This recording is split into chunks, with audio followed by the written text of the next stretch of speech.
Alrighty guys, so today I have a little bit of a different one, but it's in response to a video I posted earlier about the highs and lows of midwifery and talking a lot about bullying in midwifery. I know I got a lot of comments about people worried and very concerned about it, and I thought I would talk about some of my personal experiences with bullying and how I've overcome them and how they've turned into such positive situations. So with this, I'm going to try and make the situations obviously very de-identified, because I still have a lot of respect for these midwives and still a lot of respect for the hospital where I trained. But the reason why I want to make this video is to show you that you can have positive outcomes and it doesn't have to be such a negative thing. So my two incidents of bullying were in the birth unit, and I feel like there is a reason for that. This is such a high stress environment. It's very busy. There's a lot of pressure on students in this environment and on midwives, and so tensions can flare and situations can happen. So my first incident was with a midwife who was supposed to be my mentor. So I'd had little experiences with her in first and second year, but when she was put as my mentor in third year, I was so scared. I knew she was a fabulous midwife. She was excellent at what she did, but I knew she was also snappy and very hard on students. So there was one particular night where I feel she was stressed as well. She got yelled at by a doctor, so she was already in a very tense mood, and then she took a lot of things out on me. She was very condescending. Like, I'd written, you know, notes for the woman in the book, and she ripped them out and said I'd be put in jail if I wrote it like that. And just little things, like little snappy things, and just really discrediting me in front of the patient. Anyway, I ended up crying because I'm a crier, so don't be ashamed crying, girls. Everyone does it. So I cried and I had to leave the shift. I was so upset because here I am, I'm working these crazy hours, like over 30 hours a week. I'm not getting paid, and I'm just trying my best to be the best midwife possible. I'm following my passion and I get yelled at. It is awful. I understand. I can relate. But what I think was really phenomenal was what happened after. So I left the shift, I talked to the educator, I said I can't stay here, left the shift, had a good cry in my car on the way home, and then just pulled myself together and turned up for the next shift, which helps build resilience and takes a lot of strength.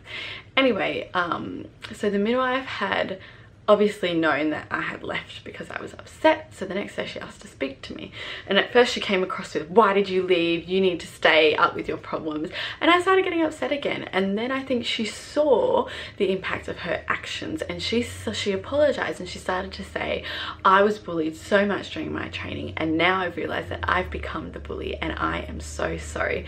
She said to me she never meant to be like that. She never wanted to be that midwife. She was distressed, and we were able to really resolve it and talk through it because it was brought up. So what really inspired this video was an event that happened to me over the last 3 days.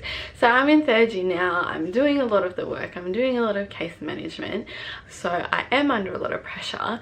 And what happened in this particular instance was I had case managed this woman all day, and she was due to deliver at change of shift, but I asked if I could stay back because I need births for my portfolio, and also because I built such an excellent rapport with this woman that I really wanted to be there for the birth. And she'd had such a negative experience last time that I wanted this one to be super positive. So the midwife I was working with during the day was excellent, and it was great. And then at changeover, the midwife who came on, I'd already again had a little bit of a history with. I knew her to be snappy in particular, but I also, like, I knew she was an excellent midwife. These type of midwives that are really snappy, they do know their stuff, which sometimes makes it harder because they're the ones that you want to learn from. So when she came on in front of the patient, she was kind of accusing me of everything that I'd done wrong, just really like nailing me in front of the patient, just made me feel worthless. So again, I went to the bathrooms and had a little cry because, like, I was on a late early. I was so tired. Again, I'm pulling these crazy hours. I'm trying to maintain a social life and family life and assignments in uni, and I was just so overwhelmed. So again, I just couldn't finish the shift. I only had half an hour or so left, so I just left. I didn't get that birth, and like, upon reflection now, I'm a bit ashamed of leaving. That probably wasn't the right thing to do. But when I came back the next day, I saw the educator who offered to sit in on the conversation between me and this midwife. So as much as my body was like, no, don't do that, that's going to be terrifying, I decided to have a conversation with her, because my main reason was, if she was treating me a third year like this and it was making me cry, I was thinking about the new students, the first years, and how damaging it could be to them. And I know she didn't mean this behavior intentionally, and a lot of people just said it was who she was, and so I don't think she recognized the impact she had. So when we first had this meeting, it was as terrifying as I thought it was going to be. It kind of started off, we were accusing each other, but then we really got to the bottom of it, and this midwife got really emotional, and she's like, you know what, I am so sorry, I have so much baggage going on at home that I've brought to work, and I never meant to snap at you like that.